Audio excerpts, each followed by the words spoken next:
Nia Vardalos is right here. It's so good to see you. Thank it really you. is. I love that film. I think we just all fell in love with Tula and our crazy extended family. That is so sweet. That's really nice. I actually love when people, whatever their ethnicity, whatever their ethnic background, that they say, that's my family. Completely. Oh, it makes me happy because I thought I was just writing about my crazy family. But isn't it rare? It's very rare that the entire original cast came back for the sequel. Do you know what? Were they all, when you phoned them, did they all just say, yep, we're there? They were basically right beside me. That's how close we are. We all love each other. We're really, I called John Corbett on his birthday. And I said, I have written the script and we're going to go forward on the sequel. I was waiting until motherhood. And once my daughter started school, I got the idea because, you know, I know some of you out there are watching, and Lorraine and I were talking that my deepest fear is that my daughter will be independent enough to leave me. It's outrageous that that happens. Yeah, it shouldn't be allowed. How dare they? So it was really waiting for her, I suppose, and now you've got a little bit more time. She's on your hands because she's a little bit older. That's so you exactly. can do it. I started to say yes to all the things I said no to for years because I wanted to make sure that she was secure and transitioned into our home. We adopted her when she was almost 3 years old, so I had to just say no, and I'm happy I did, to all these jobs that were out of town. Helped our family grow, and then here she was starting school, and I started crying so hard on her first day of school, and I realized that it's not a question of when will she be ready to leave. It's important that one day she does. Exactly, exactly. And that you've got something in your life as well, because I know she was such a much wanted baby. I mean, I know you tried very, very hard to have babies of your own, and it just didn't work out. And she's a much loved little girl. She's my baby. Yeah, of course every way. And she will be, even, you know, it doesn't matter how old the both of you are, she still will be. I call my mom every day. Every single day. I mean, if she was watching right now, she would be like, your skirt's too short. That's why we love them. That's why we need our mums. But so you sat down, you had the plot, you wrote it all, and it is another wedding, but with a twist. I don't know if whether we should give it away. Probably not. But there is another big wedding. Yes, I promise. There is a wedding, and there's a surprise wedding, and I wanted to show that no matter what age you are, you will relate in some way to the comedy that I'm trying to put out there. I love our comedies too, but this is a family comedy that you can watch with your gran and your daughter and not be embarrassed in any way. Although my daughter did tell me that I put way too much kissing in my movies. Yeah. She said nobody likes kissing. She's 11. Well, she'll grow out of that. That'll be fine, sadly.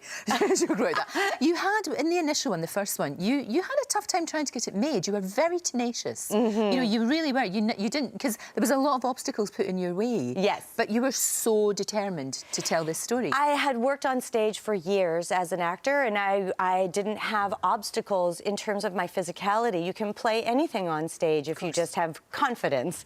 And I got to Los Angeles, and I had an agent tell me that I wasn't pretty enough to be a leading lady, not fat enough to be a character actress. And it was depressing to me that she was hating on our gender, her own gender so much. And I walked out of there, of course, in your mind's eye, you know, you're much more articulate and eloquent than when you're actually in the moment. Because in the moment, I think I said this. And then walked away. And all it did was just give me just the fortitude to sit down and start writing my own script, hoping that I could play a bridesmaid, maybe. You know, I just thought, well, if the problem is that there aren't Greek parts and she's saying, you know, I can't cast you in anything, I'll just write something.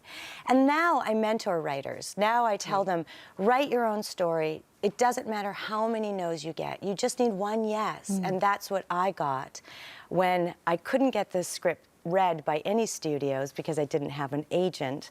So I jumped on stage, started doing it as a one-person show. Rita Wilson, Tom Hanks, and Gary Getzman came to the show, said this should be a movie. And here we are.